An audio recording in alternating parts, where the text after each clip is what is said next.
our home and native land.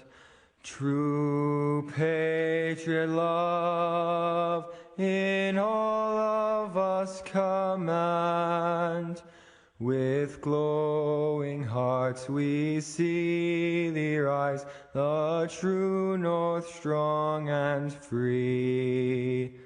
From far and wide, O Canada, we stand on guard for thee. God keep our land glorious and free. O Canada, we stand on guard for thee. O Canada, we stand on guard for thee.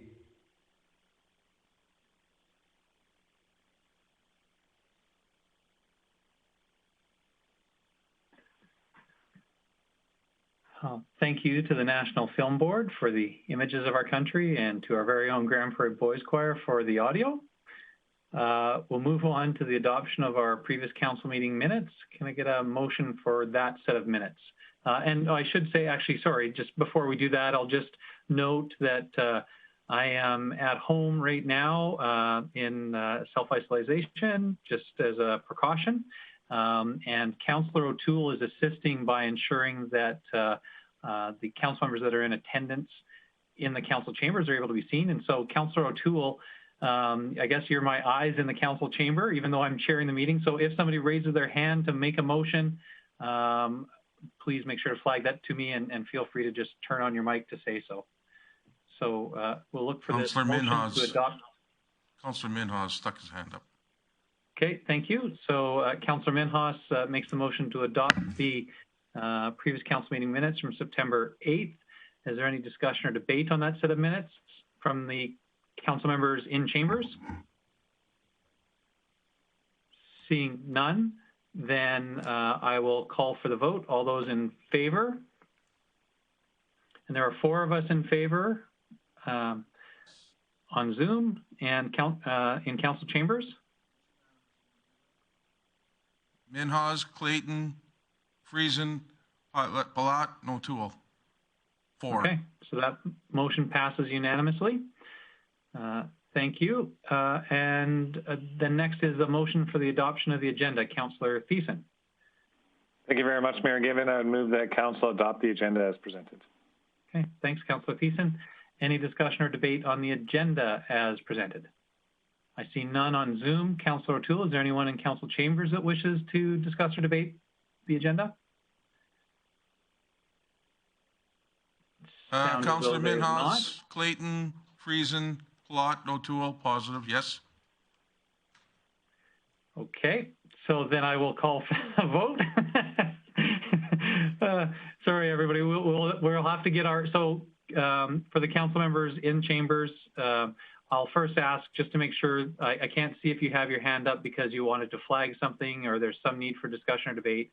So I will first pause to ask if there is anybody that wanted to do so. And then I'll ask Councillor O'Toole to let me know if there is not. If there's not, then I'll call for the vote. And then when we do the vote, then we'll do the count. Okay, so it sounds like there's nobody that wanted to flag anything on the agenda as recommended. So I'll call for the vote. All those in favor? Hands up. Okay, that carries, sorry, that's 4 in favor on Zoom. And Councillor O'Toole? All present in council, positive, negative, positive, yes. In We're favor. Good. In favor. We're good. Okay, thank you. So that motion carries unanimously. It's a simple job. Sorry, everybody. Complicated. Yeah, this is complicated. We are trying something new, and like anything, there'll be some bumps along the way. And I'm actually really not embarrassed about that. I'm actually pleased with the fact that we can operate in this mixed medium, even though it's a little bit inconvenient. So thanks for bearing with us, and great job, Councillor O'Toole and council members in the chambers. This does bring us to the open delegation portion of our agenda. We had one delegation let us know in advance they wish to present to council, and that was representatives from the Grande Prairie Soccer Association. So if our Soccer Association representatives are on the line, we'd invite them to turn on their video and microphone and take it away. You have approximately 5 minutes. I understand you may have a presentation. We'll allow you to make that presentation. Then Council does have some time for follow-up questions afterwards. Please introduce yourself. Sure, it's Derek Van Tassel. I'm currently the head of the Swan City Football Club, previously known as the Grande Prairie Soccer Association. Thank you, everybody at Council, for giving soccer a chance to meet with the city. I'm not sure when the last time soccer was before Council. We submitted a brief presentation that some of you may have had a chance to review.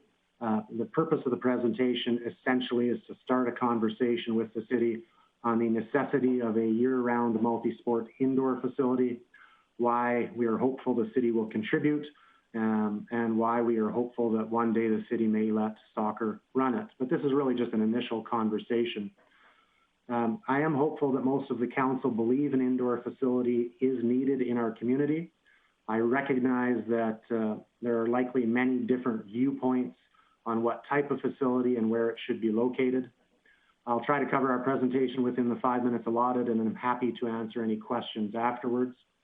I was fortunate enough to have a chance to listen to the Economic and Infrastructure Committee last Tuesday, so I do see and recognize that there are a number of balls in the air in relation to the Smith neighborhood, which is part of this conversation.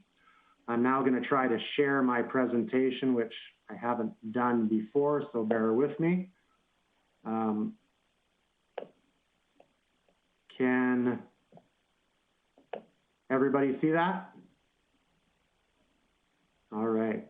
So what that is our impressive new logo that we recently did up. It represents a number of things, including obviously Swan City for Grande Prairie. We had 4 organizations that came together, which is why we have the 4 wings on the swan, and the black and gold represents oil and gas, which is a significant generator of revenue for our province. In any event, it's really a pitch for a pitch, and we're hoping we can develop the community through sport. Let me know if I'm going too fast. Who we are, essentially, we're formerly known as the Grande Prairie Soccer Association. We've had a community presence since 1996, and our current board of directors is comprised of a number of educators, accountants, lawyers, oil and gas project managers, and business owners. I've already taken a little bit of ribbing on this particular timeline.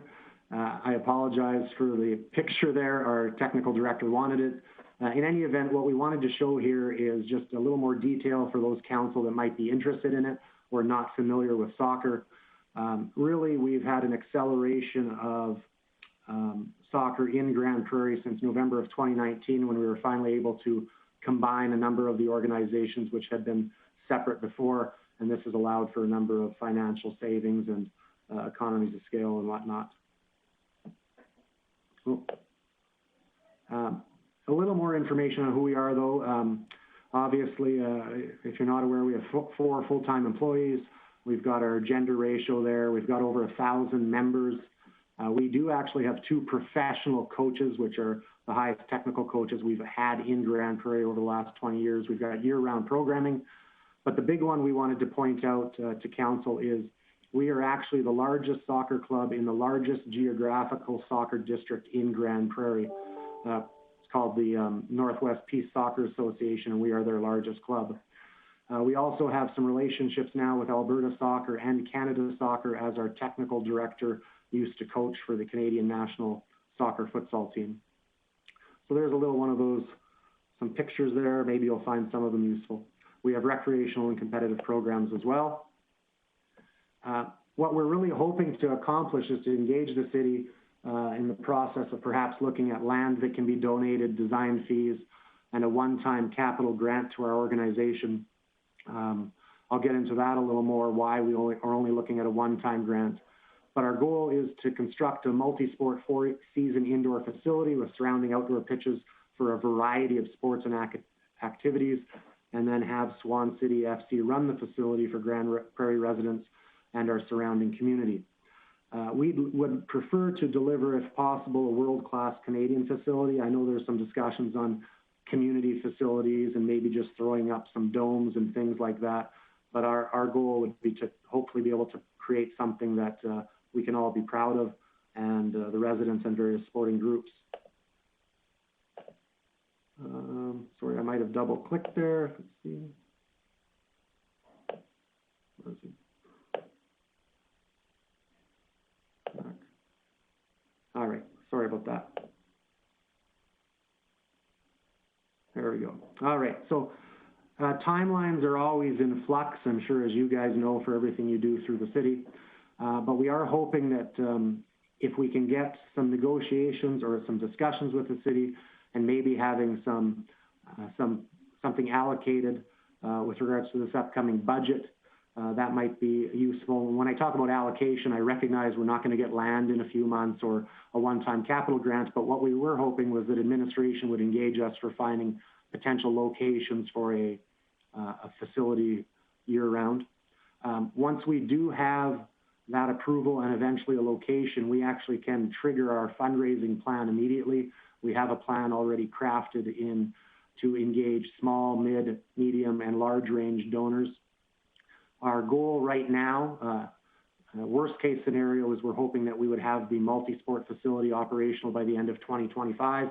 Part of the reason for that is in 2026, for those of you that follow the beautiful game, the World Cup will be in Canada, and we expect there'll probably be some grants available for facilities prior to that event occurring. And the next slide, there we go. This is just a picture of the outdoor rotary fields from Smith subdivision that we took this year. The fields were marked a little differently due to COVID, but we still had a successful season. I recognize that Smith subdivision has a number of things that council has to weigh their options on and what should go there, but I just wanted to give you a vantage showing that it might make sense to consider that as a possible location for soccer, since the outdoor facilities are already there. And when I say soccer, I also mean some of the other organizations that have given us support as well. So we do think Smith subdivision is strategically located for a year-round indoor facility, but that being said, we are obviously happy to work with the city on any type of location you might be interested in. And I'll go to the next slide. Why is a new facility needed? Well, you may or may not be aware of this, but soccer in Alberta is moving away from the boarded facilities for a number of reasons. Most of the other communities, such as Edmonton and Calgary, are converting their indoor soccer facilities to other things like floor hockey and things. Also, the existing the existing facilities we have in Grande Prairie, while we appreciate having them, they are a little dated. Pitch 1 was a standalone facility, which is frankly past its life expectancy.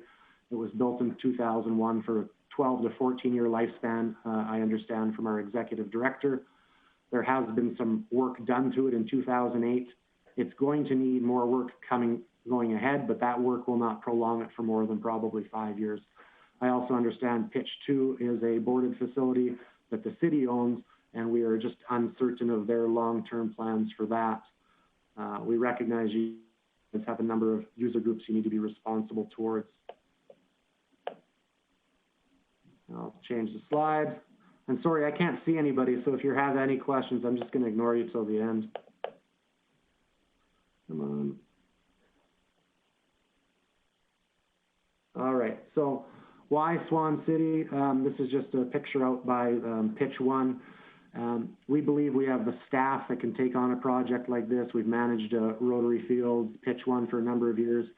While we recognize the ups and downs of the economy, we have managed to put aside $560,000 for a capital project. That does not include our operating budget, which is about another $100,000 we have put aside. And I think one thing that I find supportive is the support we're getting from the community. The Wolverines have now reached out to us. We've created a power soccer pilot project for them through our technical director. They've given us an attached letter of support. So is GP Rugby, Grande Prairie Lacrosse, and our Northwest Peace Soccer Association. All of them are in support of us approaching the city to try to come up with an indoor year-round facility somewhere. And Swan City FC's pitch is that eventually, if you let us help you in maybe designing and getting this some land donated, we'll take it from there. We recognize the city has other things that they would probably like to focus on and maybe doesn't want to run another facility. The facility will be designed so it can be utilized by a number of community sporting groups at once. I do think a new facility will allow for more opportunity for corporate sponsorship and fundraising, and it definitely will allow Grande Prairie to bring tournaments, provincials, and other events to the community for a number of organizations. We did attach a STEAM report to our presentation that we sent in to Amanda that was created by Karna, who helped us out a lot in getting this project or this presentation ready. I was unaware of how much a small volleyball or soccer or rugby tournament could bring into the community. But I think there's definitely something there. It also, I think, creates a little bit of pride for the community, and it's nice to not have to travel everywhere else for something. I did attach some links for similar projects that some of you may be interested in. In 2016, Winnipeg created their second soccer facility that was 163,000 square feet, cost a lot of money. It was $21.5 million. Obviously, we're not going to get anywhere like that. But the 2018 Scottish Dome in Edmonton is about 135,000 square feet, and it cost about $7 million, but the city of Edmonton and the province actually came up with $2 million of that. So in the end, this was kind of just a discussion piece to let you know that soccer is here. We think that it would be great to have some form of year-round indoor facility for multi-sport, and we wanted to approach and give our viewpoint and perspective before you made your own decisions. So I'm happy to sit around and listen to any comments any of you may have. Okay, thanks very much, Mr. Van Tassel. Appreciate the presentation. You appear to be a somewhat polished speaker. So are there any questions for the delegation? And again, Councillor O'Toole, of course, I can't see the council chamber, so I'll maybe just go to council chambers first. Are there any questions for the delegation? Yes, we have Wade Pilat, Councillor. And Eunice. I guess I'll jump in ahead of Eunice here. Double chair with Councillor O'Toole here. Just a couple of questions for you, Derek. Can you just let me know, I know one of the things that the Joint Rec Committee in the areas had a look at is this a regional facility, and we have a soccer facility out in the county. Is that something that's being utilized by you guys now, or is there a fit that reason why it needs to be in the city, I guess?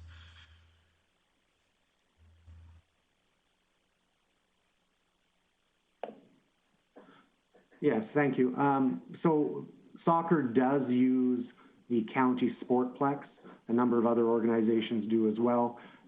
That sportsplex utilization rate is getting quite high.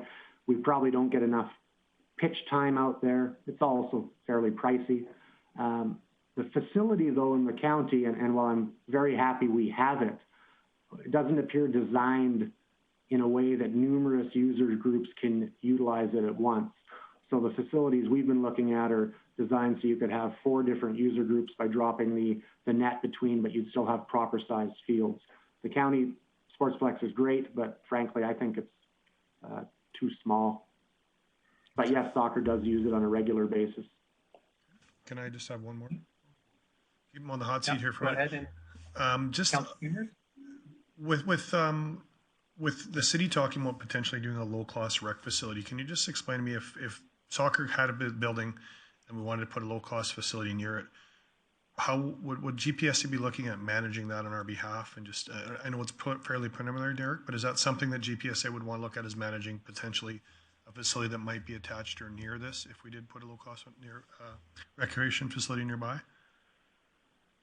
Yes, I've talked to the board and our staff, and obviously we would be happy to help the city in any way you think it would be needed, but we would prefer to run the facility we primarily use or use on behalf of other user groups that support us on our own. And that's not to say that we think we can do it better. It's just, I think we believe it might be more responsive to the needs of our group and other groups. So I don't want to suggest in any way, shape, or form that the city support staff isn't qualified, because all I can say is nothing but positive things about everybody I've dealt with at the city. But I do think that soccer would be in a unique position to run a facility going forward based on our understanding of the game. Okay, thank you. Okay. Any questions on screen? I see Councillor Bressie and Councillor Friesen both had questions. Councillor Bressie? Great, thank you. Well, thank you, Mr. Van Tassel, for coming again, and sorry that it didn't work out last Tuesday. I really appreciate you sticking around for that meeting and coming back. A couple questions for you is, first of all, in this building, what are you hoping to have besides soccer pitches? Are you hoping to have office space or workout space or concession, or can you tell me a little bit about that? Sure. I mean, obviously very preliminary, but I think the other user groups we've talked to, I think it would be important to not only have a concession, but maybe a very small restaurant lounge where teams, families, members can get together before and afterwards. Also, I think that's beneficial to have for the community wherever it gets situated.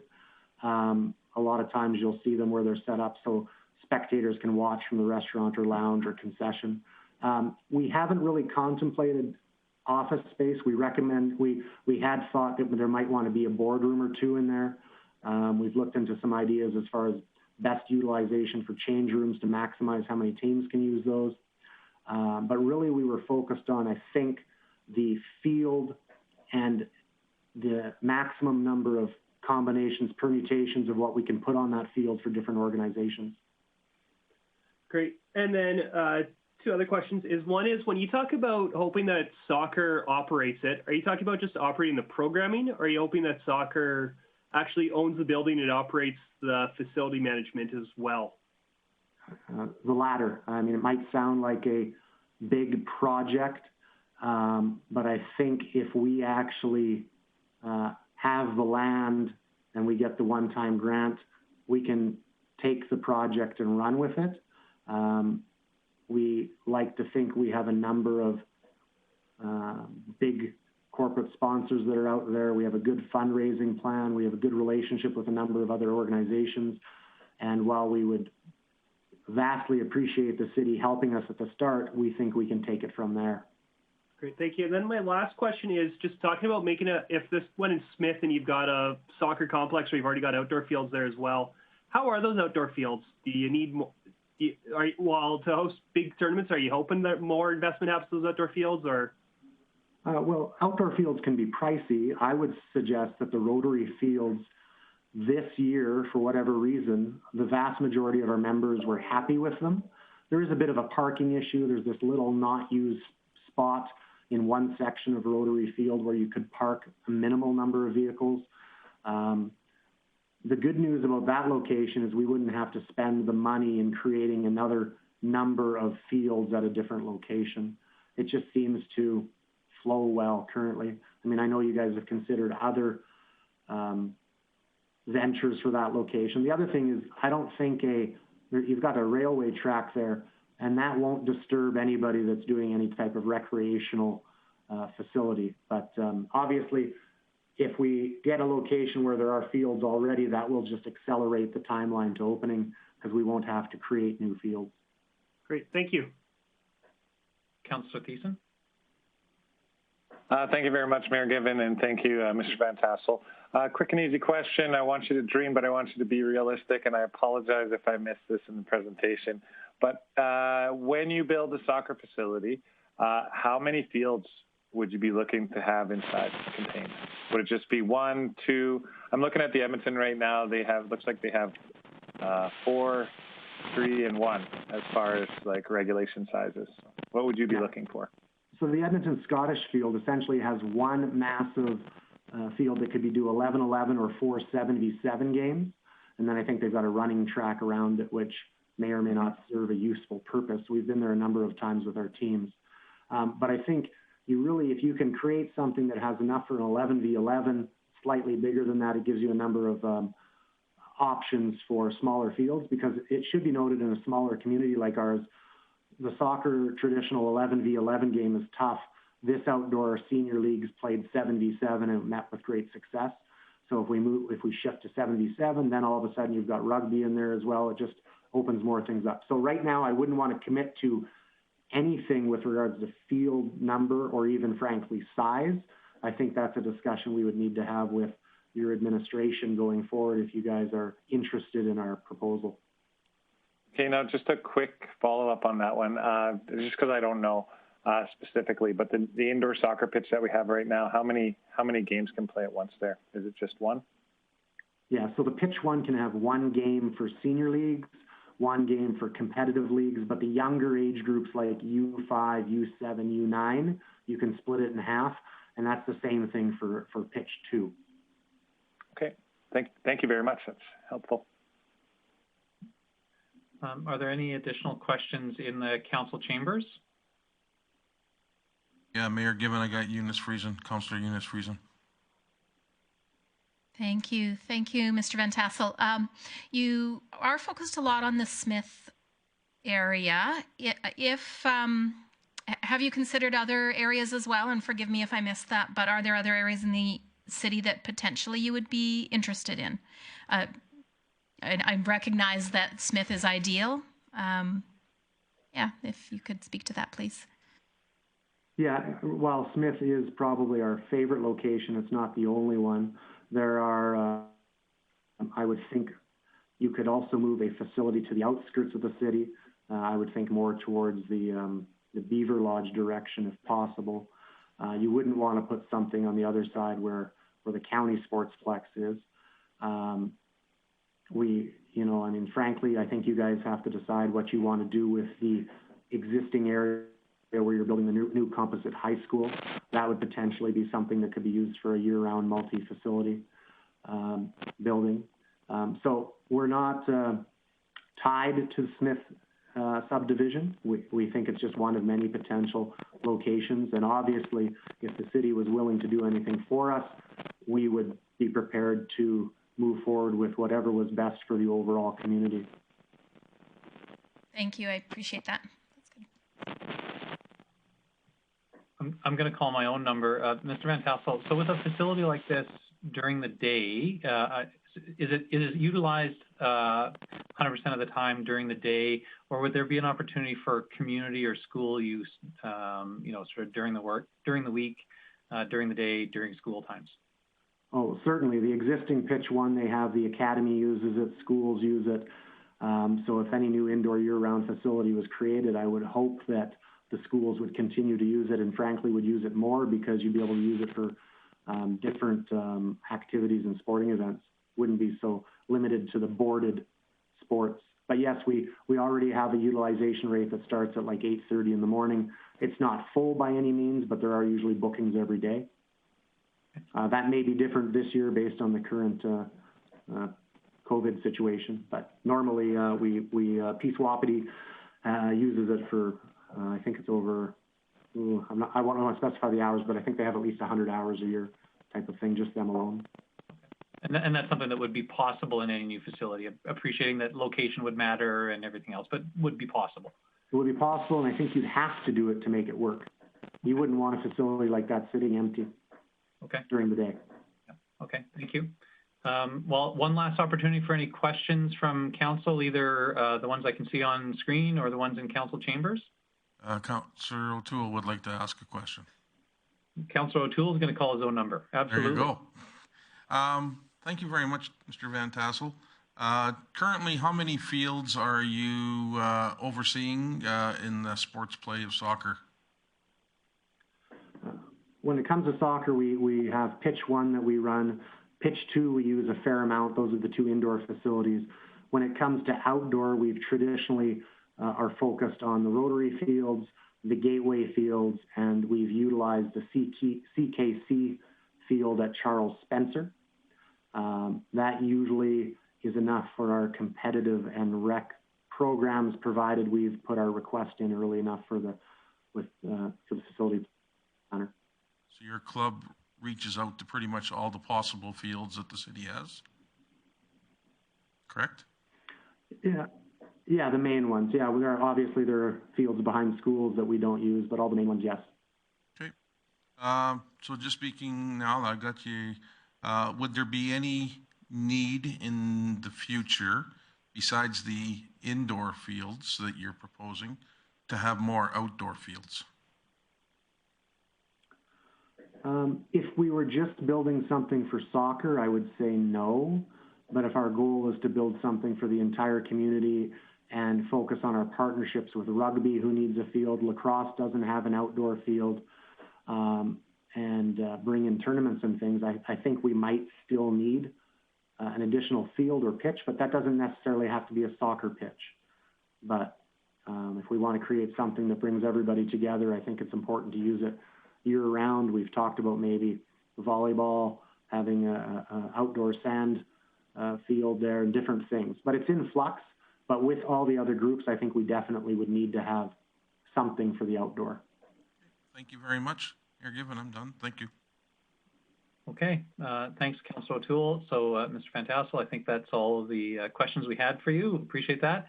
Appreciate your presentation. The way our agendas are structured, our delegation business actually comes towards the end of the agenda, and you're welcome to stay on the line or keep us in the background as you go about your day and listen to the rest of the meeting. But we'll deal with your presentation towards the end, and that's where any referral to administration or any council action would happen. So thank you for your presentation. Well, thank you, everybody, for your time and listening to me. And next time I'll try to make sure I have a sundial, or I'll use Snapchat to get Mr. Thiesen's hair up here. But thank you very much, everybody. Great. Thanks very much, Derek. If you can just turn off your camera and your microphone, like I say, you're more than welcome to stay on the call and listen in with us. But we will move on. So I understand from administration that we may have an additional report that we missed adding under reports. Councillor Clayton, did you have something there? Yes, thanks, Mayor Given. I would like to move an item under reports, 7.1, the regional recreation coordinator renewal. So my understanding is Director Miller will report on that, but if council would support a motion to add item 7.1, which would be the regional recreation coordinator renewal. Okay, thanks. So Councillor Clayton is making that motion to add that item. So is there any discussion or debate about adding that item? And my apologies for not getting that at the adoption of the agenda. I don't see anything on Zoom. Anybody in council chambers wish to discuss or debate that? Hearing nothing. See nothing, no. Okay, thanks, Councillor O'Toole. Then I'll call for the vote. All those in favor? Okay, there are 4 in favor on Zoom, and in council chambers there are 5 in favor here. Thank you. That motion carries unanimously. That was smooth. Nicely done, Councillor O'Toole. It takes a lot of practice. Yeah. So now we had no items of unfinished business, so we can move on to that item 7.1. And Director Miller, I think you were going to introduce that report.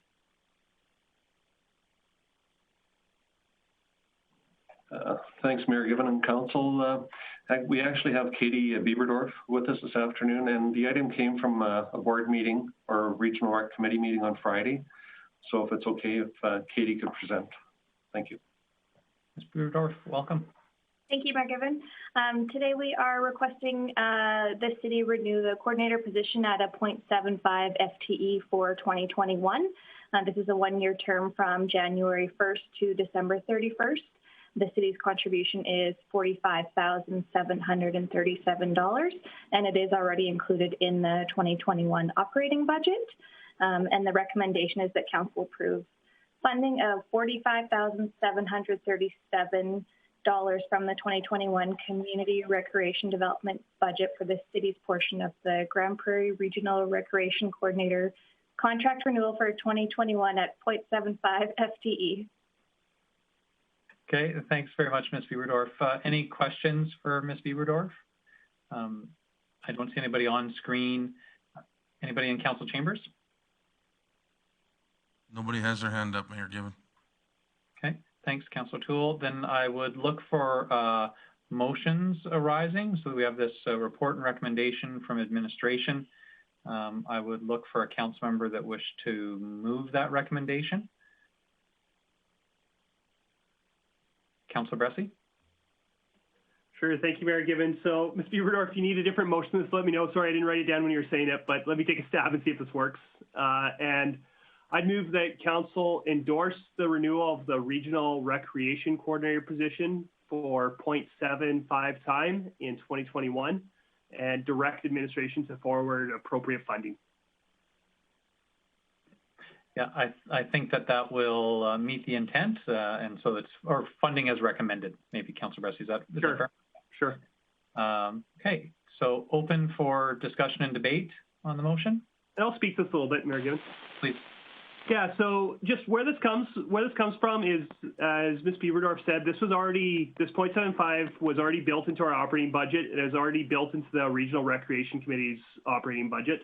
That being said, there was a lot of conversation at the Regional Recreation Committee last week about how effective are we getting that time. And I know what we've heard from our administration is our administration sees very great value in the administrative working group that's attached to this position.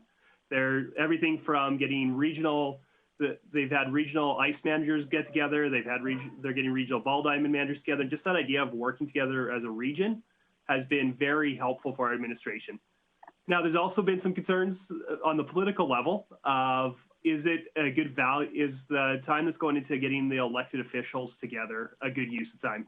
And so far, the committee's been meeting quarterly, and every quarterly meeting takes a fair amount of preparation. I know from the city, we've usually got 2 to 3 staff members involved. We've got the coordinator who's putting together the agendas, arranging meeting places, putting together minutes, all that.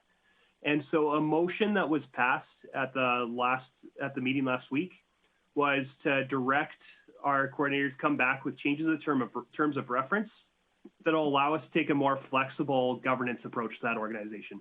And the idea was saying, we don't necessarily see a lot of value meeting quarterly and all the resources that go into that if we don't actually have anything to talk about as the politicians. And we want this position to be able to support administration when it doesn't need to be supporting the politicians. So instead of arranging quarterly meetings, kind of call the politicians together when you need them, at least once or twice a year probably, but call them together when you need them. And other than that, run with making this a really good thing administratively for the region. So I hope council will support this, because I think we're making changes at the Regional Rec Committee to really make sure these resources are being used wisely and for the benefit of our residents. So I hope the council will support this. Okay. Thanks, Councillor Bressie. I don't see, sorry, is there any discussion or debate on the motion?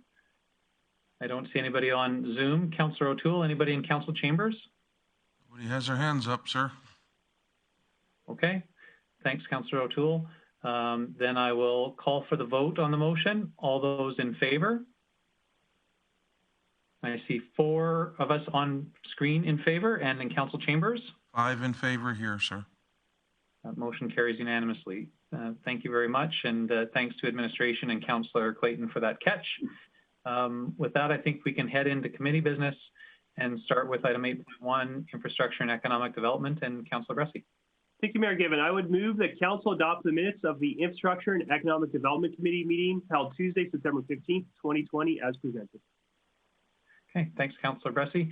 Are there any errors or omissions or things that we need to change on that set of minutes? Seeing none on screen. None in the council chambers. Okay, thank you. Then I'll call for the vote. All those in favor?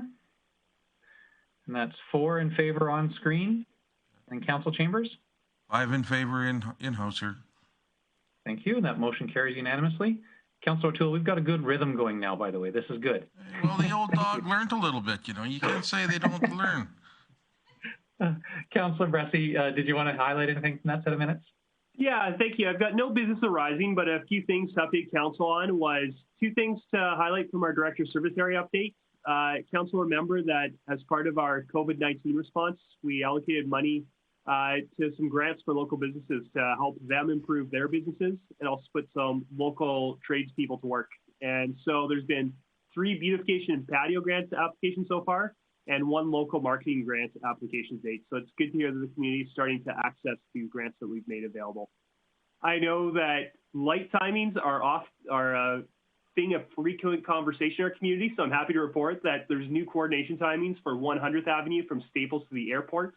This week, sometime those will be getting implemented, but it's always good to hear about our engineers doing a good job helping our residents and our visitors move through the community more efficiently.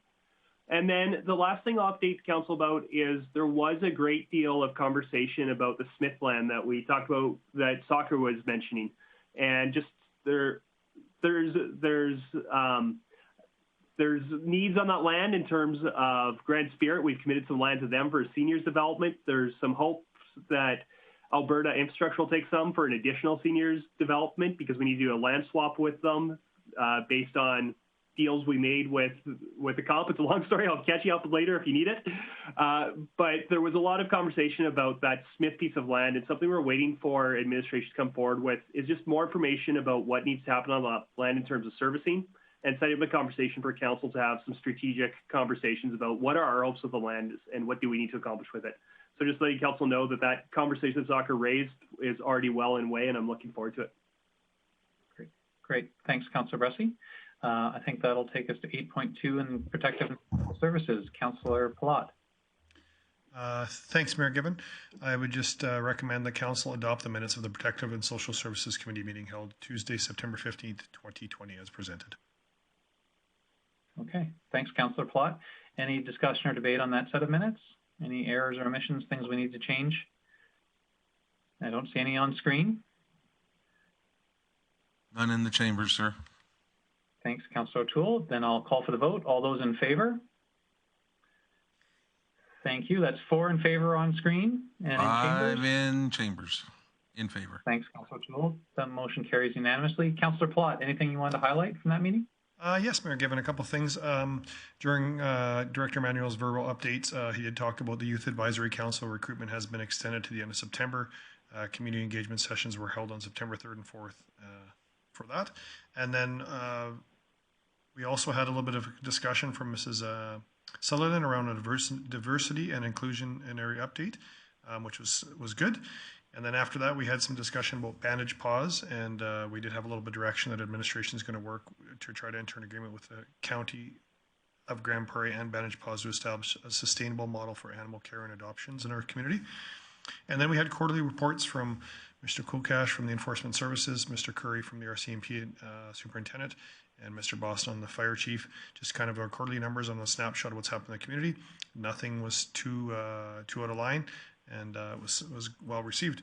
And I think with that, that was the highlights of the meeting.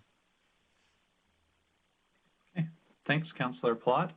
Then we'll move on to 8.3 and the Corporate Services Committee meeting, and Councillor Minhas.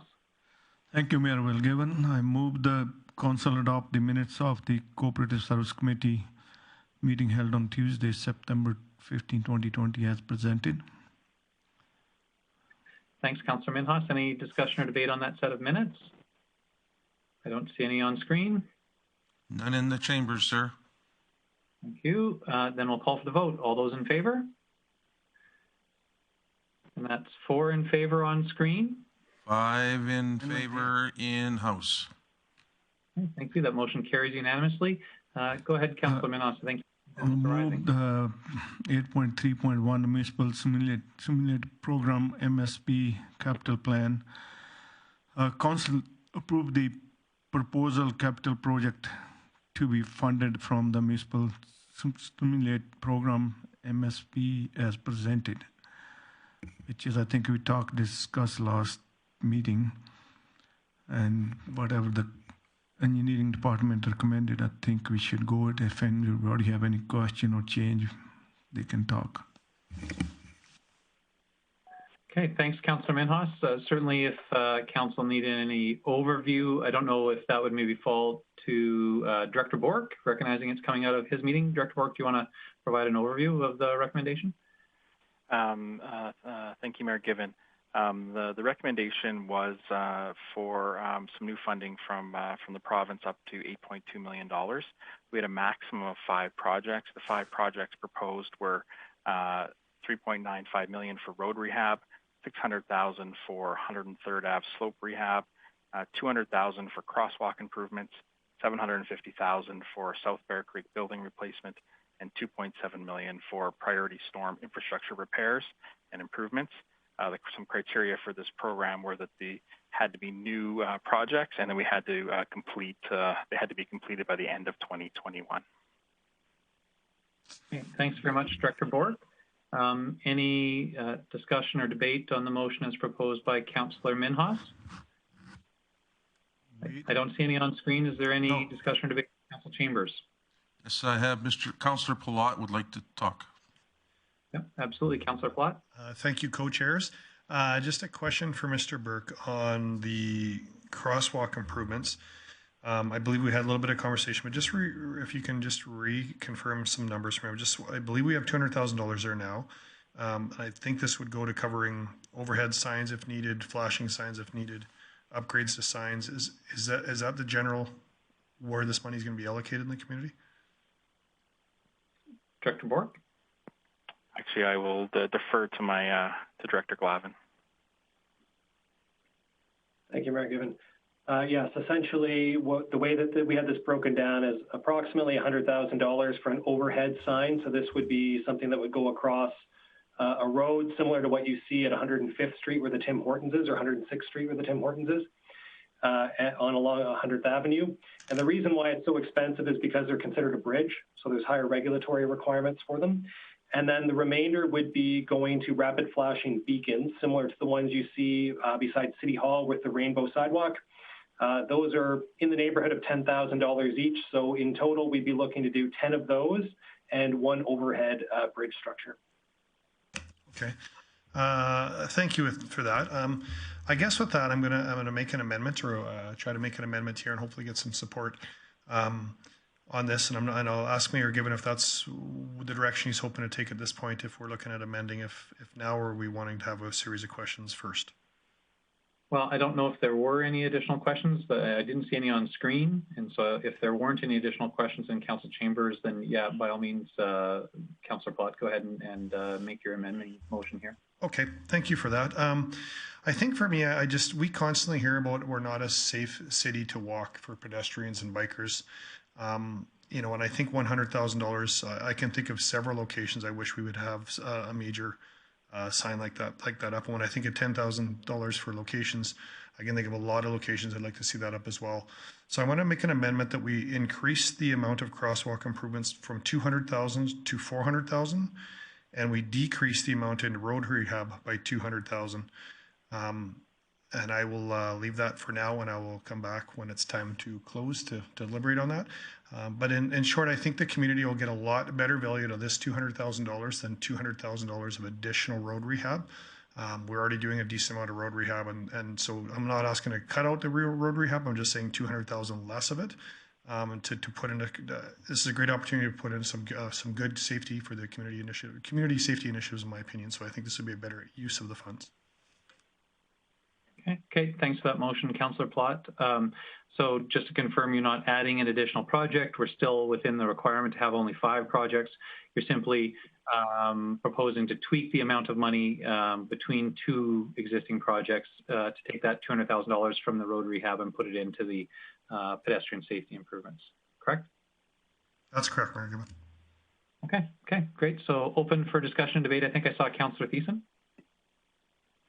Yeah, thank you very much, Mayor Given. I actually kind of really agree with Councillor Pilat here, and I look forward to voting on this motion. But I do have a question for Director Glavin in regards to, I guess, the overhead bridge pedestrian crossings. Do we have several identified areas where we see that there's potentially a need, and we're just going to put one in the highest need area, or are there other locations, as Councillor Pilat has intimated? Thank you, Mayor Given. As far as the overhead structure, we do have one location along 102nd Street, and I'm just not remembering the avenue that it is associated with right now, but we do have one location for the overhead. And then we do have a number of locations that we're considering for the smaller flashing beacons.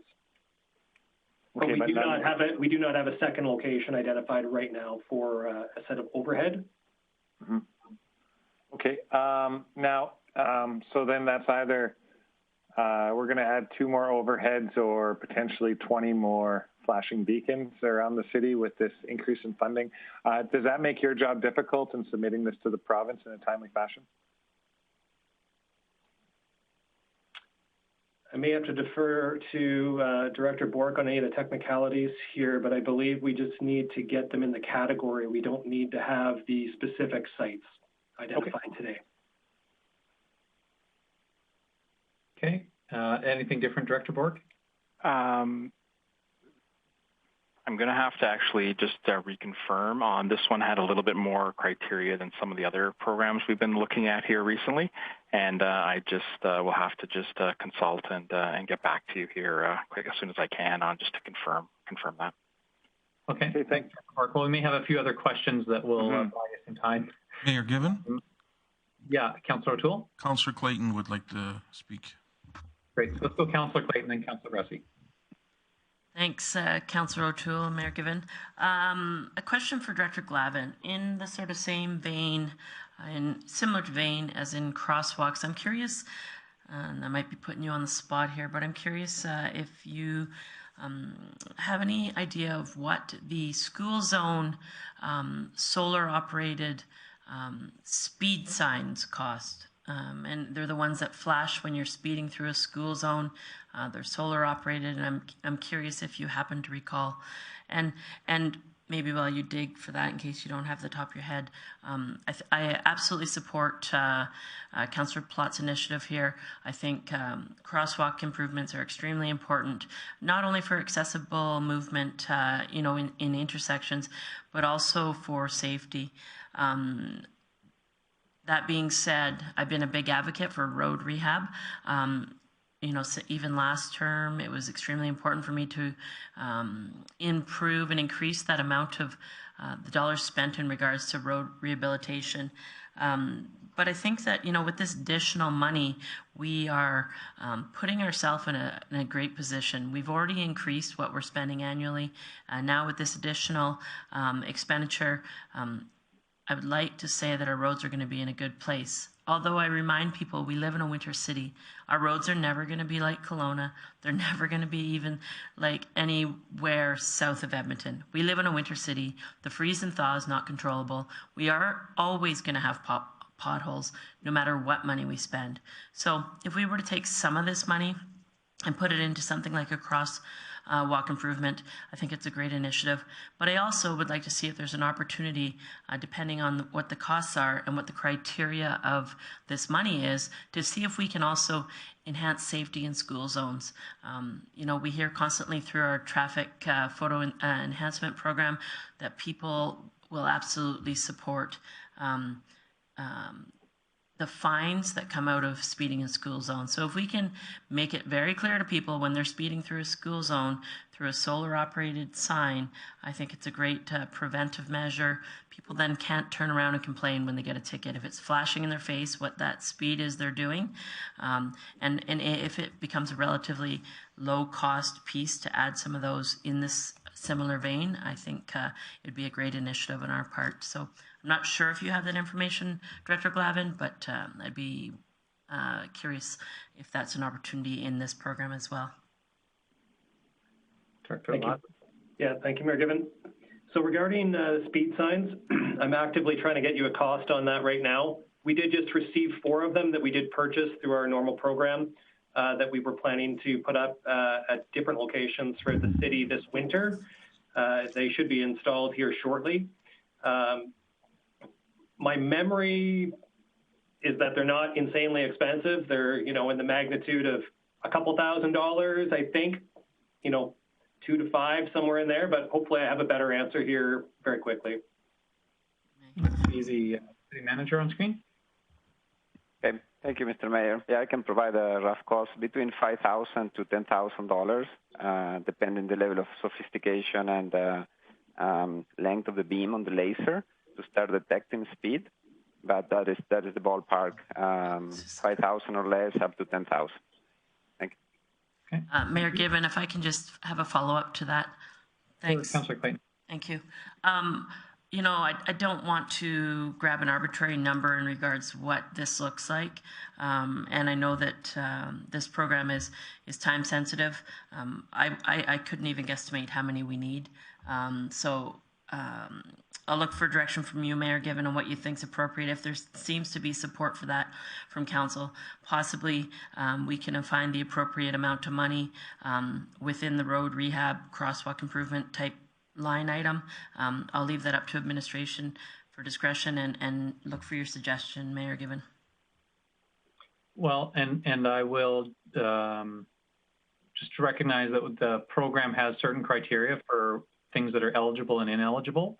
And so I would actually be curious from Director Bork if these kind of school zone safety improvements are eligible, I guess is the first question that we should be asking.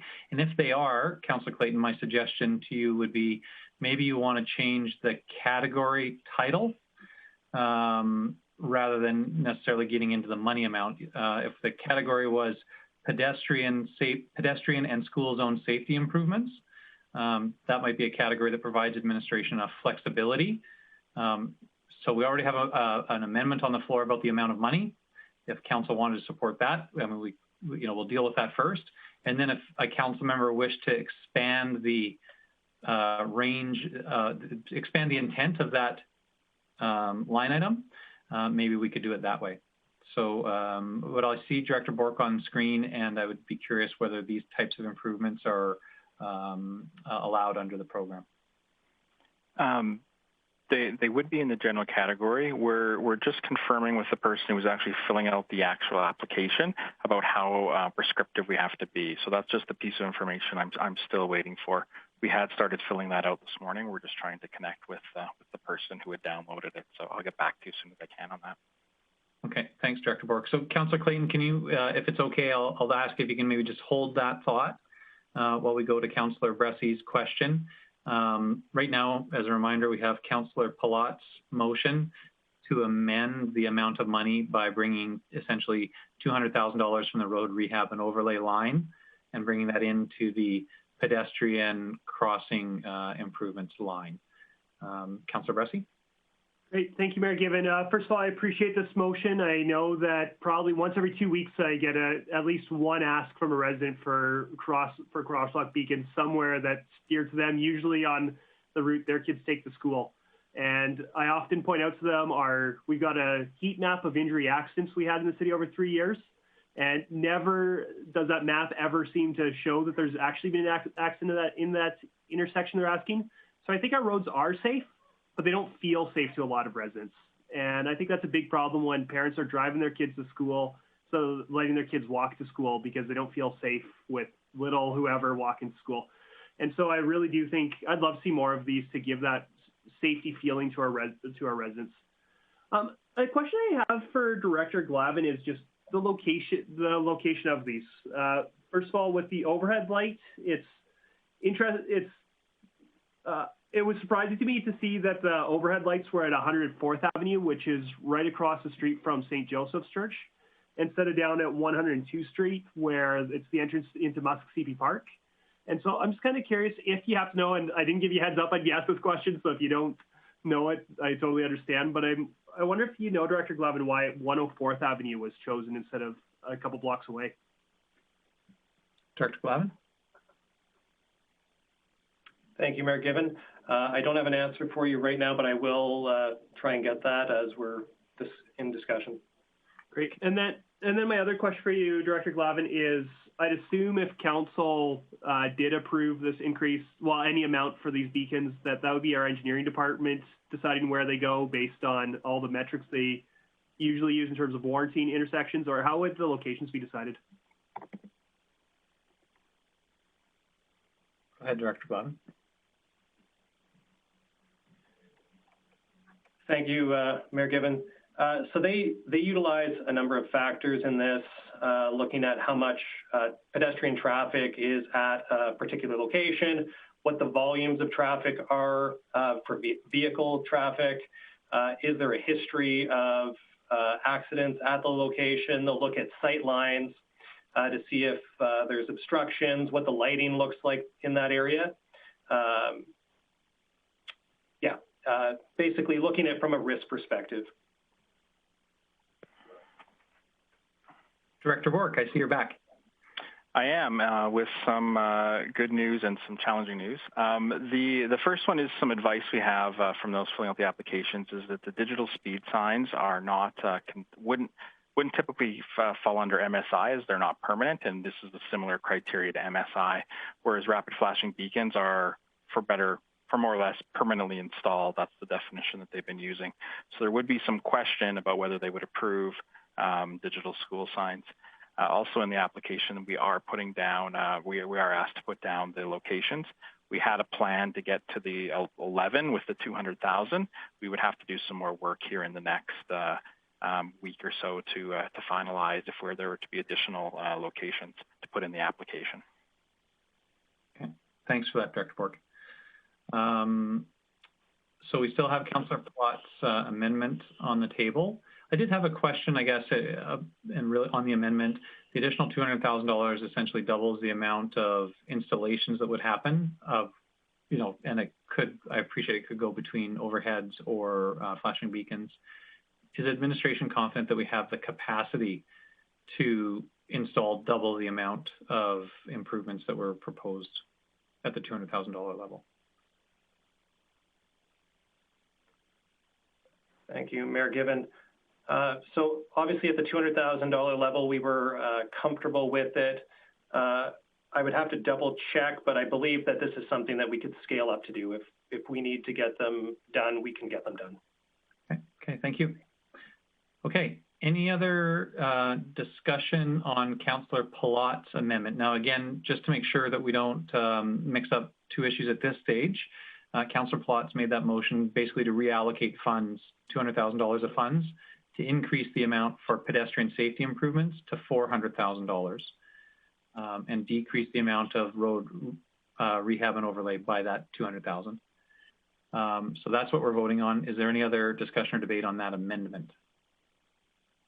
I don't see any on screen. Councillor O'Toole, how about in Council Chambers? None in the council chamber. Oh, hang on. Okay. Have one. Sorry, I guess I was just going to speak to close. I just didn't want to get lost with the double chair here, but if I can't speak to close, I would take that opportunity now. So yeah, I think there's been good conversation about it. I do want to say I apologize to administration on kind of this last minute kind of a change. There's been a lot of infrastructure talk that we're all aware of in the last few days, and I'm sure we had a lot of thinking about over the weekend. And I guess for me, I want to trust that administration between our schools, our playground zones, our parks, and our major intersections can find a way to use that money to show our community that we're trying. And as Councillor Bressley kind of mentioned, I think we are doing all the right things as a community. Sometimes it is perception, and I think having better signage out there and potentially a second overhead option for across would be a really good thing for us. So I hope you support this. I don't think we're going to, I think the community will have better value from this from a safety initiative perspective. So I hope you can support this motion. Okay, thanks for that, Councillor Pilat. That was the close of discussion debate. So I will call for the vote on the motion. All those in favor? Okay, I see 4 in favor on screen and Councillor O'Toole. 5 in favor in the council chambers. Okay, that motion passes unanimously. Now, Councillor Clayton, you did raise this issue of broadening the category to allow for school zone safety improvements. Is that something that you wish to pursue? I guess I'll look for conversation from my fellow council members, but I'm comfortable based on what I hear from Director Glavin to make a motion to bring this to fall budget discussions. It's a relatively small amount of money, and given the fact that we are funding other projects earlier than expected, I'm optimistic that this would get support in the fall as a budget item. So unless other council members want to see something else come out of today, I'd be prepared to have a follow-up motion. Sure, meaning Councillor Clayton, for today you'd just leave it and then find another meeting to bring it forward? Okay. You bet. Okay. I don't see anybody on screen looking to make a motion on that. I don't know if anybody in council chambers is. No, everybody seems to be happy with the proposed process. Okay, great. So then we've got Councillor Minhas's motion as amended. Is there any additional discussion or debate on the motion as amended? See none on screen. Then if there are none in council chambers either. Okay, thank you. Then that being the case, I will call for the vote. All those in favor? There are 4 in favor on screen. 5 in favor in the council chambers. Thank you. So that motion carries unanimously. Councillor Minhas, is there anything else that you wanted to highlight from that Corporate Services Committee meeting? Yes, Mayor Gibbon, there are a couple things.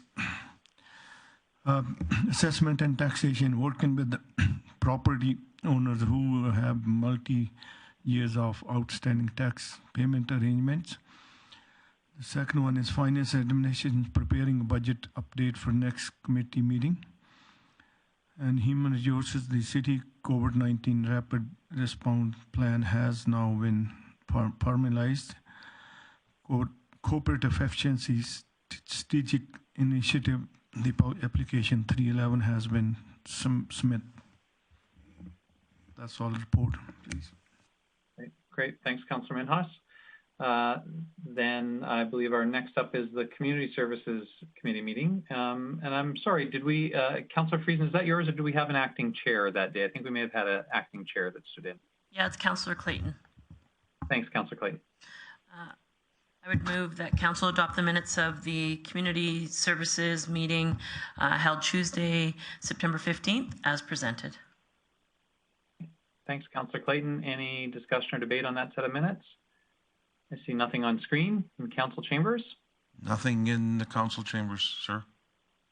Thanks, Councillor O'Toole. Then we'll call for the vote. All those in favor? 4 in favor on screen.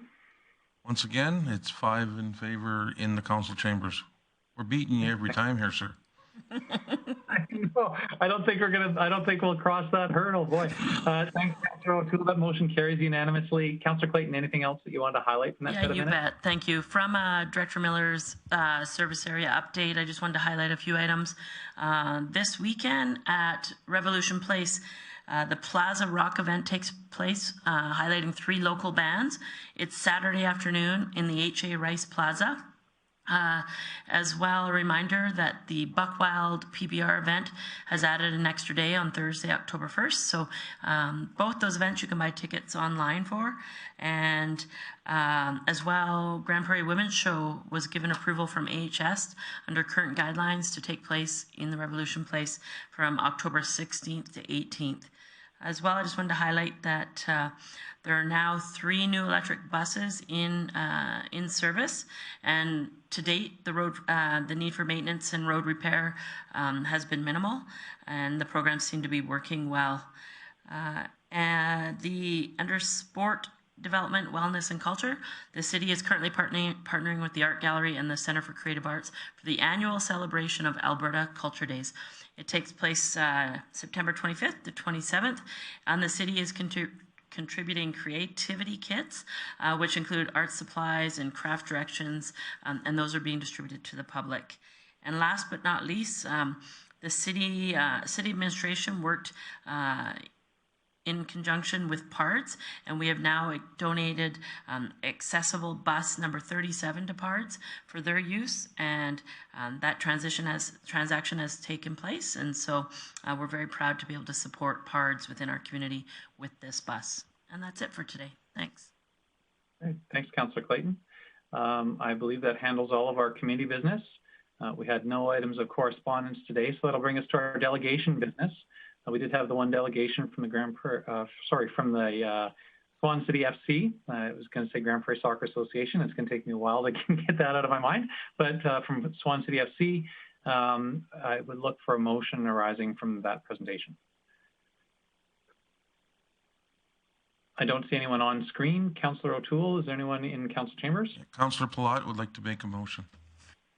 Okay, thank you. Thank you, Councillor O'Toole and Mayor Gibbon. I would just make a motion that we direct administration to work with Swan City FC to find appropriate land for a facility, and leave it at that, and leave that up for discussion. Okay, thanks, Councillor Pilat. So referral to administration to essentially formally start that conversation as requested. Any discussion or debate on the motion? Councillor Blackburn. Thank you, Mayor Gibbon. At this point, I'm expecting that it's only exploratory. We're not making a commitment yet to actually providing land. Would that be right? My understanding of the motion is exactly that. It was direction to administration to begin the discussion, and I would expect that the results of that discussion would come back to Councillor Committee as in the course of time. Thank you. Was there anybody with discussion or debate in the council chambers, Councillor O'Toole? Not at this time, sir. Okay. Okay, then I don't see any other discussion or debate on screen. I will call for the vote on that motion. All those in favor? I see 4 in favor on screen and in chambers. Once again, it's 5 unanimous in favor. Okay, thank you. That motion does carry unanimously. Thank you. That deals with our delegation business. Councillor Bressie, was there something else arising? Yeah, yeah, Mayor Given, I know that there was also a financial ask involved as well. And so I'd also like to move that administration bring to fall budget deliberations options to fund the soccer project. And again, I'm leaving that open-ended, see what administration gets to with them in terms of they could come with a few different amounts we might consider funding them towards. There could be discussion around funding sources in terms of, should we take out a debenture? Should we take it out of our municipal reserve funding? So I'm leaving it pretty wide open right now, but I'd like us to also have a conversation about capital dollars, not just about land. So, Councillor Bressie, can you just clarify the intent of the motion? Is it to fund the city's contribution to the project as a whole, or is it some earlier stage, I guess? Yeah, and so it's something that I intentionally left. I didn't give very specific direction towards, because I think we've got conversation we need to have about how much do we want to fund it to and even what the price would be. So I said bring options for city contribution. I'm open to wordsmithing that, but I don't know. I can't give a specific amount in terms of I can't say, hey, bring options to fund for $100,000 for design work, something like that, because I have no idea how much that'll be. I think that our administration needs to have some conversations with them to figure out funding amounts that might be appropriate for the city to consider. Well, I guess so. I will say, and I don't know where other council members will fall on this, but I guess my preference and advice, anyways, would be that I appreciate giving administration flexibility.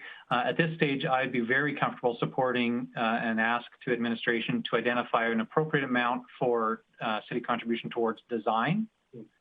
And I think that provides enough scope that administration can reasonably come back to us with a recommendation. If it's such a broad scope, I wouldn't want to be in administration, because they would be saying, well, are we talking about a $5 million contribution to a capital project, or are we talking about $100,000 to a design project? And for myself, I am ready and willing to support some contribution to an initial stage of design. And then subject to that, I think, is where we would decide what we wanted to, whether or not we wanted to support a larger capital project. Sure. If I may try a tweak motion, because I think that's good advice. And move that we direct administration to bring to fall budget deliberations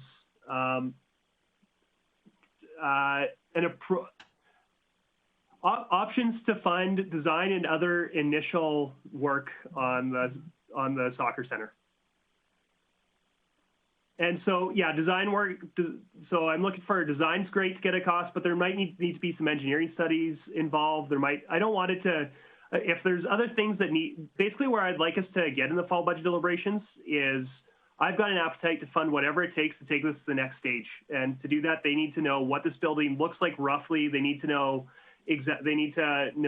roughly how much it's going to cost. And I think that might be a little bit more than design, or it might not be. I've never been involved with a capital project like this, so I don't know. So I'm hesitant to say just design, and because I'd hate if that leaves out, oh, but we also need an engineering study on the infrastructure around it or something like that. Yeah, I think that's probably fine. Design, I think, can be a fairly inclusive or fairly broad definition, but I know others might have opinions. I saw Councillor Blackburn and Councillor Thiesen on screen. Councillor O'Toole, is there anybody that wanted to get in the queue in council chambers? Councillor Pilat would like to speak as well. Okay, so and let's go. Councillor Eunice as well. Friesen. Okay. So let's mix it up. We'll go Councillor Blackburn, Councillor Pilat, Councillor Thiesen, Councillor Friesen. That right? Thank you, Mayor Given. Thank you, Mayor Given. I just, I understand Councillor Bressy's enthusiasm for the project. We have other what was termed during the last election campaign shiny new projects that we've steered away from because we felt that this wasn't the time. And although I have some enthusiasm as well for this one, I really wouldn't want at this point to go beyond what we've been asked for.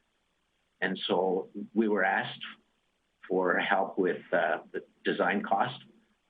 We weren't asked for help for the rest of the project other than to make a capital contribution at some time. So I would really like to see us, if we're going to make a request of administration, that we stick to the items that we were asked for. Thanks, Councillor Blackburn. Then Councillor Pilat. Thanks, Mayor Given. Can I get the motion read back from the clerk? I just want to see if what we're specifically discussing. I know what Councillor Bressy tried to amend it. I was trying to jot it down, but if I can get that read back, please, I'd appreciate that.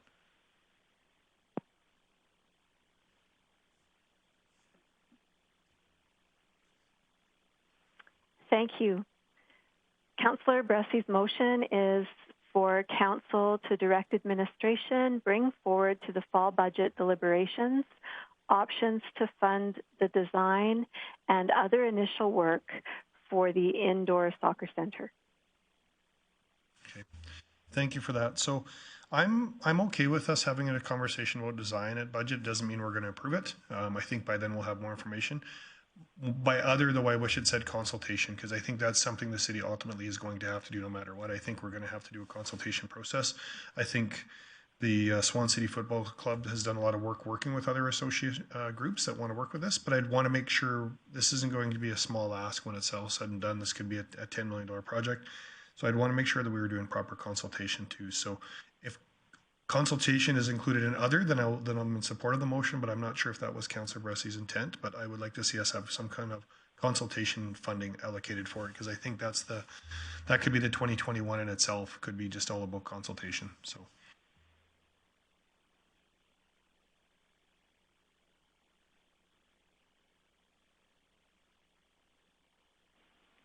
Does that mean it's my turn? Hello? Bill's froze. Yeah, I can hear you. Okay, as long as you guys can hear me. So I'll just throw in my 2 cents here. Dylan, I really want to support your motion and your amendment. That other is pretty nebulous for me, though.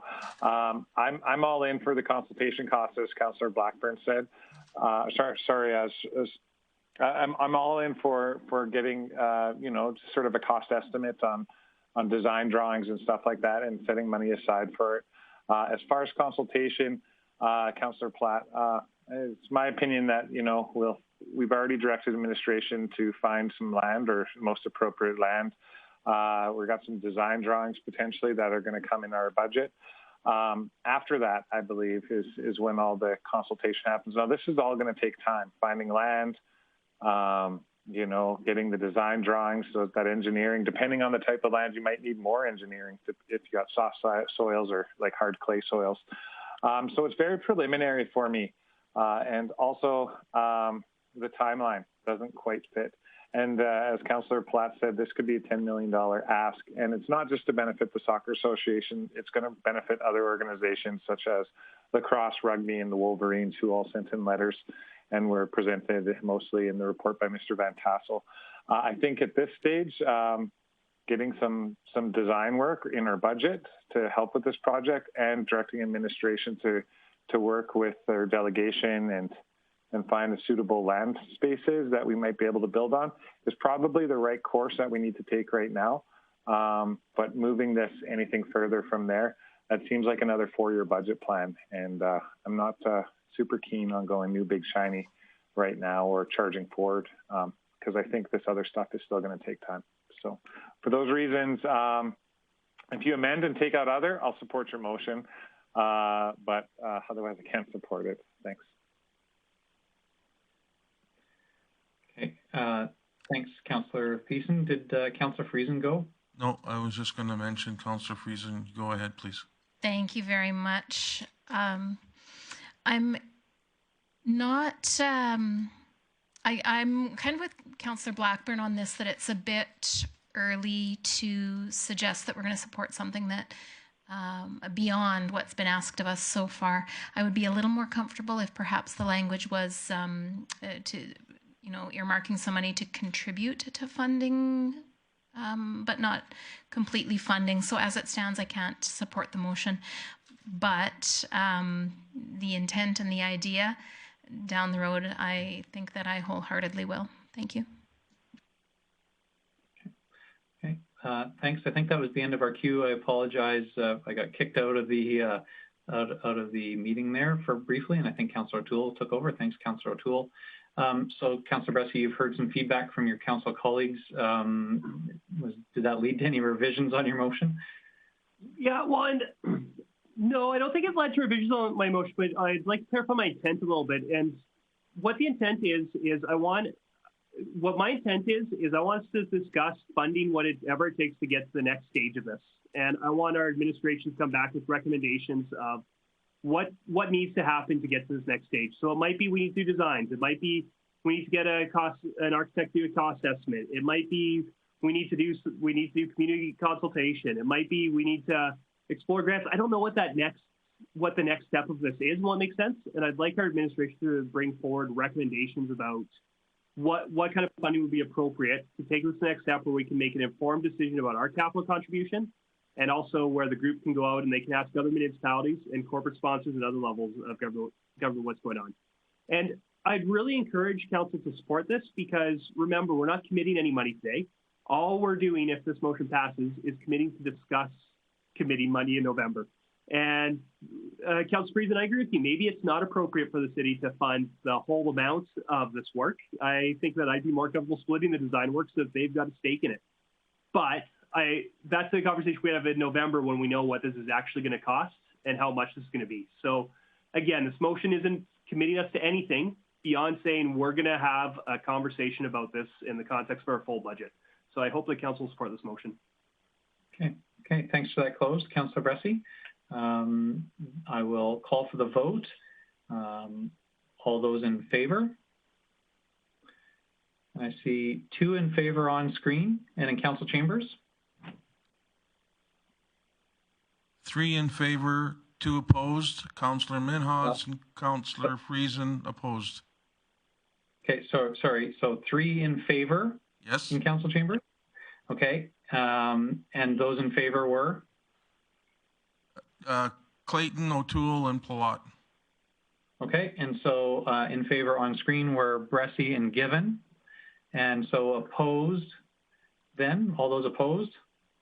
I see Councillors Thiessen and Blackburn opposed on screen, and in council chambers? Minhas and Friesen. So that motion does carry with a vote of 5 in favor and 4 opposed. Okay, good. I think we got that. Thanks for the motion that deals with our delegation business. We have no notice of motion this evening, and we have no scheduled delegations or public hearings, so we can go into council member reports. Council members, I'm actually just going to do a bit of a round table to go to each of you to ask you to report on any external agencies, boards, or commissions. I'll start with, let's start with the council members that are in chambers. Councillor O'Toole, would you like to identify somebody to start there to see if they have any external committee reports? Start off with Councillor Friesen, please. Thank you, Mayor Given, and thank you, Councillor O'Toole. You've done an outstanding job today. I have 2 reports. First of all, the Peace Regional Archives. We had a board meeting last week, and we were introduced to Stephanie Friesen. No relation. She is a new archivist at the archives, and it's a delight to have her in place as our previous archivist left several months ago to go on to other things. And the AGM is coming up. It's happening on the 28th, and if anyone is interested in being on the board of the archives, it's about 4 meetings a year. It's not very exciting work compared to perhaps some other boards, but it's very necessary and important work. And at 4 meetings a year plus an AGM, it's a nice way to be involved in the community without a huge time commitment. So if you are interested, certainly get a hold of the South Peace Regional Archives.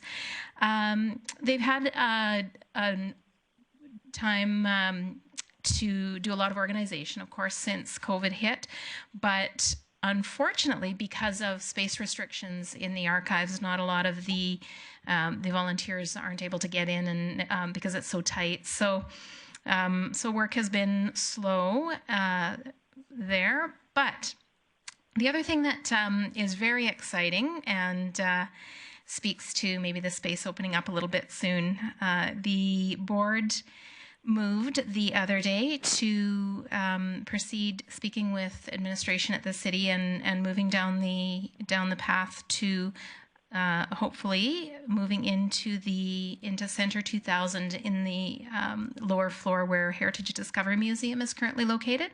This won't happen before 2023. The Board of the Archives would like to have some time to put together some more funds to do the renovations that would be needed there, and to make sure that they are able to commit to the increased operational expense that space would bring. But in many ways, it's a great solution for them. So that was the archives. And Grande Prairie Public Library met last week, and the board heard that the Express Library was very successful over the summer, and this was kind of the mini library that was in the Rotary Room. And the main library, though, was able to open up on August 10th, and the hours since August 10th have been increasing up to pretty full daytime and evening hours, 6 days a week, with the exception, of course, of Sunday right now. And an exciting thing there, I know we've heard before at this table about the Library of Things.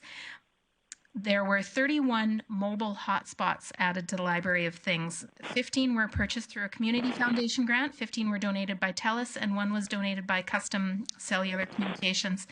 And a mobile hotspot can be signed out by an individual with their library card and taken home to provide Wi-Fi if they don't have Wi-Fi at home, or they can take it to a location to have Wi-Fi available. The Wi-Fi can be, the unit has to be returned by the 27th of every month, which is in keeping with the billing cycle. And if it's not returned, the Wi-Fi can be remotely cut off, so it becomes useless after the 27th if it's not returned to the library. So I thought that was a pretty cool number of items that were added, 31 of them. And I just wanted to close the public library with just a quote from one little girl that got her first library card recently. And she said that she was now a very rich little girl with access to all the books that the library has. So I thought that was a pretty sweet thought. Thank you very much. Okay, thanks, Councillor Friesen. Councillor O'Toole, who's next? Councillor Minhas, do you have anything to report? He has nothing to report, so Councillor Pilat. Thanks, Councillor O'Toole. I guess I'll do this on behalf of Councillor Friesen and myself, who both attended the airport, because I'm not sure if he's got other reports, but I'll give you the quick update from the airport. Passenger movement year to date is down 65%, with June, July, and August being worse than that. But I guess on the year trend, because we did have those first 3 months are okay, we're down 65%. The air carriers are continuing to trying to get their balanced aircraft to get your utilizations up. So there's constantly been changes. So it's causing a little bit of fun for the staff out at the airport to try to adapt. There's talk within the aviation industry that they don't think that our traffic levels are going to recover until sometime between 2024 and 2027, which is kind of scary to hear that could be 3 to up to 7 years. Currently in Grande Prairie, there is no flight service being offered to Edmonton by either one of the carriers. There was some try on it, but they're basically all flying through Calgary on their hub and spoke system now. So unfortunately, we don't have any traffic going out to Edmonton. The airport is mandatory masks, and they have been mandatory masks throughout the air terminal since late July. Compliance has been really strong. They've only had a couple issues. They have completed a couple capital projects, both looking like they're coming in under budget, which is good to hear.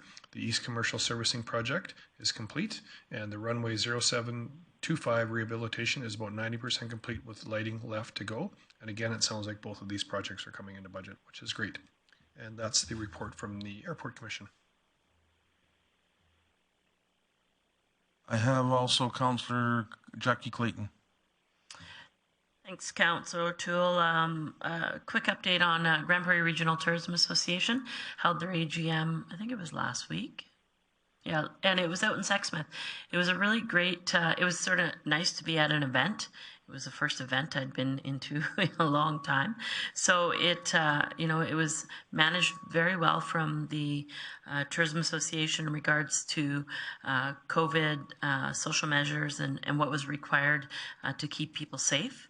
But at that time, they also elected new board positions. So it was a well-attended event from all the regional partners in that, and it set the organization up to get to continue forward in a good place.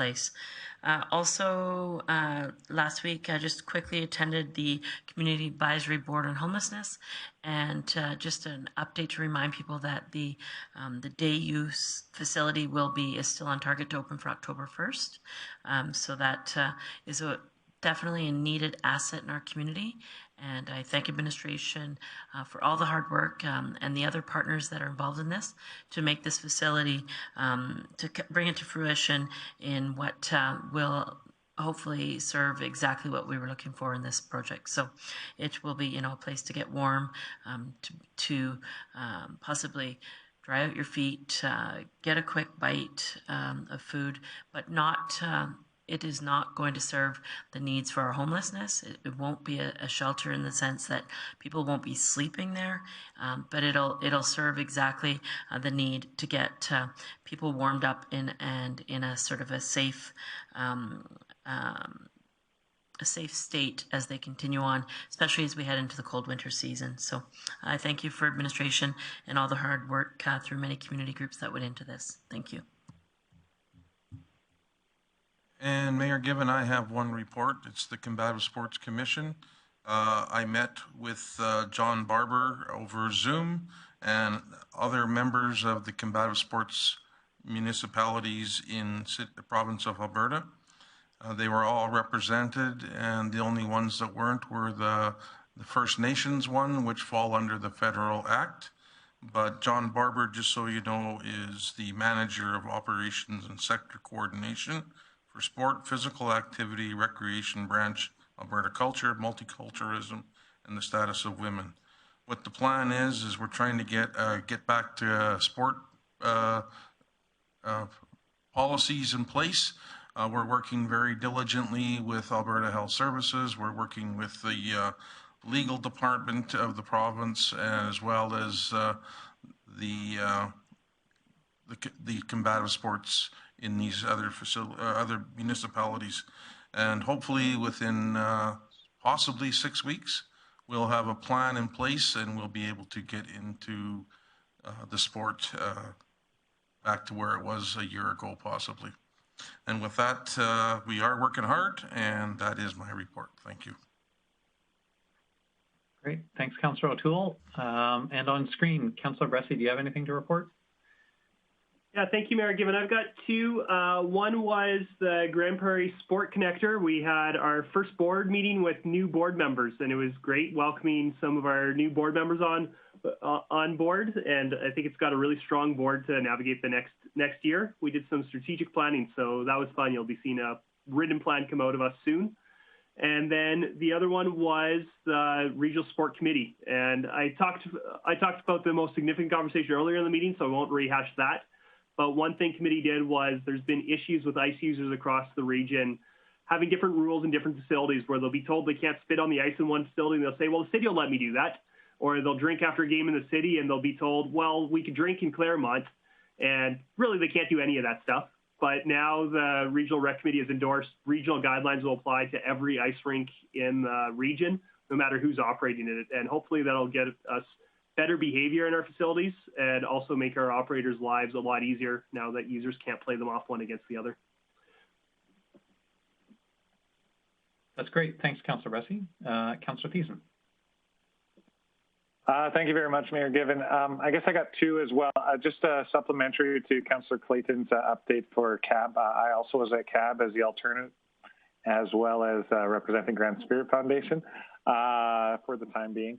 I just want to bring up two things that are going to come forward to council that were brought up at that meeting. One is there's full support from CAB to bring forward a request to council in regards to establishing an Indigenous housing liaison position. So that will be coming to a council meeting near us all here soon.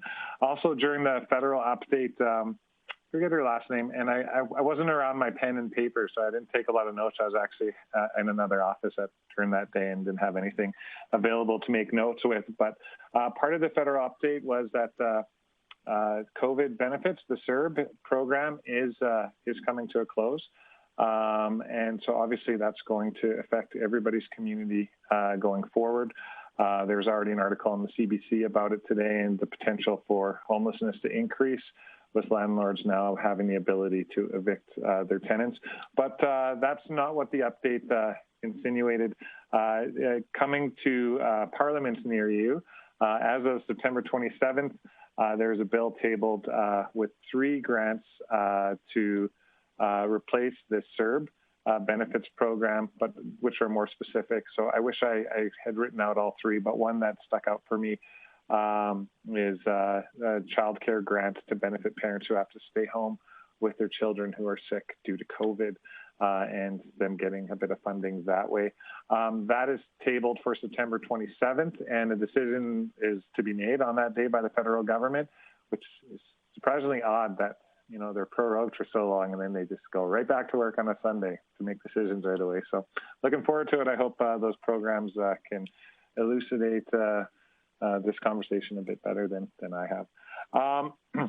Finally, Peace Library Systems met this past weekend as well. So the board reviewed the 2020 revised budget numbers, and most of the changes in the original budget were due to activities not being done on site and travel being restricted because of the COVID-19. And the revised budget was approved at, a significant savings, close to $100,000 in savings annually for the year. So that was really good for our bottom line. Our brand new CEO, Louisa Robinson, provided an update on the Indigenous grant expenditures and plans, as well as a summary of the infrastructure grant, which should be fully spent here, by including a new garage that will finish off all that grant money. Revisions were approved to the purchasing policy, and a new policy was discussed and approved, the infectious disease and pandemic policy, which had a bit of discussion, but not a lot of debate, and was easily passed. And we revised some of our procedural bylaws. Peace Library System, as per the annual, will be offering a virtual professional development opportunities in the fall, specifically in Indigenous awareness and inclusion training and coaching as part of their annual conference. This year it's going online and no charge. So if you want to get in on that, I believe it is October 1st and 2nd. But please email me if I may have got the dates wrong on that one. But October 1st and 2nd. There we go. Didn't get them wrong. Finally, we handed out our service awards. Receiving 10-year service awards for Peace Library System were Brenda Halabisky, Raul Johnson, and Cheryl Novak.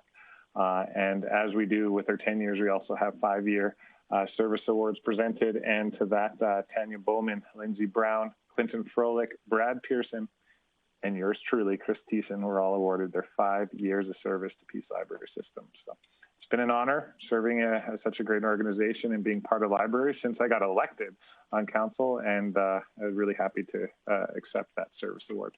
That's all I got. Thank you. Great. Thanks, Councillor Thiessen. Councillor Blackburn, I think you maybe don't have any external committees to report. Is that correct? Yeah. I'll provide a very brief update. As council members know, the AUMA convention has gone digital this year. There have been a number of education sessions running over the last little while. I saw Councillor Bressie and Councillor Blackburn in attendance at an education session for the Municipal Governance Committee that I'm a part of. There are a number of others, and so I'd encourage council members to sign into those education sessions that are still happening this week. There are 2 tomorrow, dispatches from the world of policing and justice. and unlocking Alberta's economic potential through innovative financing, energy efficiency, and technology. And then Wednesday, there is Housing for Health, obviously housing focused, and relationship building, a conversation with former ministers of municipal affairs. So we actually have 3 former ministers of municipal affairs are going to be on a panel discussion about how municipalities and elected officials can build relationships with the provincial government and the municipal affairs department. So obviously those are all relevant, and that's all before the conference actually kicks off. I know many council members have actually registered for the conference already. And I just wanted to highlight too, the City of Grande Prairie is hosting a regional watch party so that municipal leaders in our region can get together. Councillor Bressie originally raised this idea. I want to thank him for that. We've had a good turnout, I believe, nearly 29 attendees altogether, including our council members. So I think that that's really great. If you're talking to our colleagues across the region, make sure that they've each individually registered for the convention, and for you too, council members. In order to vote on the resolution sessions, you need to actually have registered for the convention. So attending the watch party, that's one site, but everybody there should be, is allowed to vote as long as they've registered. So if you're talking to any of our friends from Sexsmith, Wembley, Beaver Lodge Heights, please let them know that they need to register. It's especially important for the towns because there is an election for a director for Towns West. There is a contested election, and so they'll want to be able to vote for that. So council members, if you get a chance, talking to some of our colleagues across the region, encourage them to make sure that they have registered individually and weren't just expecting to show up at the watch party and be able to vote on resolutions or those important elections. But that's my update from AUMA on the AUMA convention, and we'll go to roundtable. Councillor Blackburn, I'll start with you. If we'll work backwards, reverse order. Is there anything you want to report in roundtable? Thank you, Mayor Given. I was able to attend more personally than representing the city, but I was able to attend the Grande Prairie Live Theatre AGM on the weekend via Zoom, and so they were able to elect some new board members and to present the status of the theater to the people that were in attendance. It looks like for the time being, they're in pretty good shape, provided that they're successful at attracting audiences to their first show and the other 3 subsequent shows that they've got scheduled so far. At the KSMC Center. So I just wanted to highlight for folks that GPLT is in business, and they've got a roster of entertaining shows to consider attending this year, and I want to wish them well. Thank you. Thanks, Councillor Blackburn. Councillor Friesen.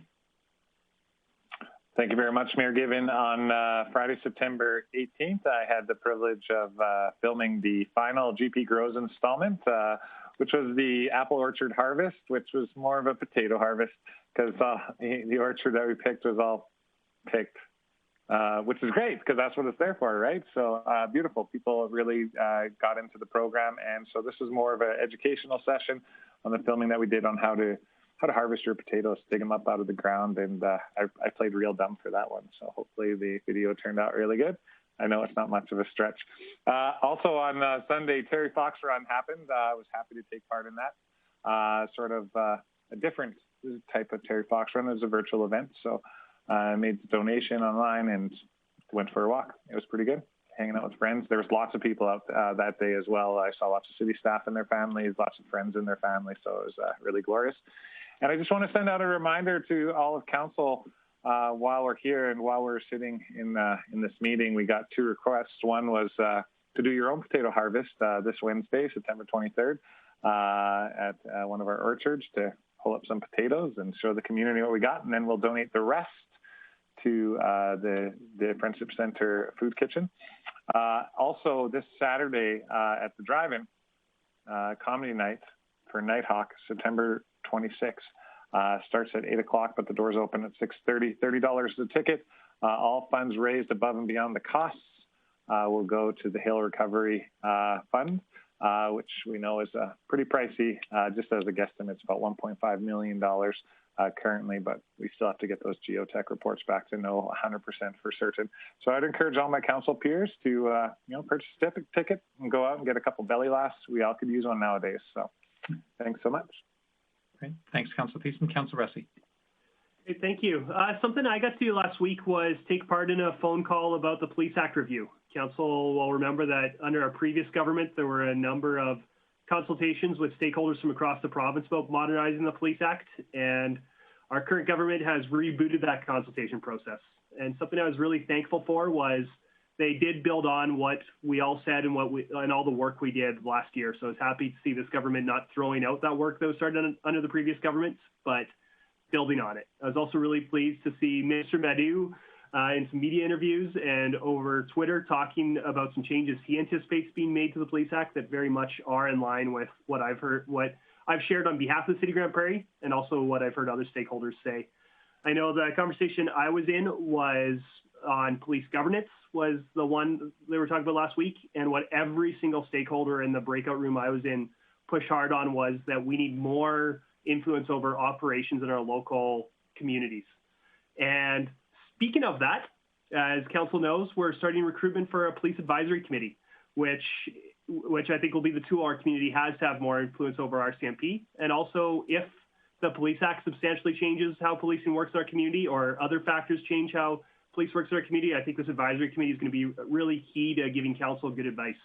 And so if there's any members of the public watching this, I'd encourage you to consider applying for the police advisory committee. And to my council colleagues, I know that I've been elbowing people in the community over the last couple of weeks saying, hey, you should check this out. You'd be good on it. And I hope that you as my colleagues will join me in doing that. I think that our community will be well served if we get a lot of quality applicants for that.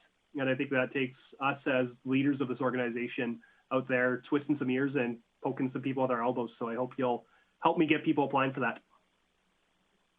Thanks, Councillor Bressie. So we'll go to Council Chambers. Councillor O'Toole, would you like to identify who's going to be next? Councillor Friesen. Thank you, Mayor Given. Thank you, Councillor O'Toole. It seems to be a theatre week or a couple of weeks for me. I attended the GPLT AGM as well. But the other exciting thing that I did that was theatre related, there is a new theatre company in town called Cavalcade Theatre Company. And I was able to attend what I believe was their first production called At the Mercy of the Waves. Cavalcade Theatre Company is all about Canadian content, local playwriters, Canadian playwrights, and really inclusive programming for vulnerable, marginal populations, Indigenous, LGBTQ+, youth, that sort of thing. And this first production was called At the Mercy of the Waves, and it happens to be written by a local playwright, Jordy Weens, who I believe lives in Edmonton now, but did allow the group to use his play for this first production. And it followed a couple of vagrants who are waiting for the apocalypse under a bridge. And it was a really interesting, thoughtful, and vulnerable kind of a show. So congratulations and welcome to Grande Prairie to Cavalcade Theatre Company. Awesome. Councillor Pilat.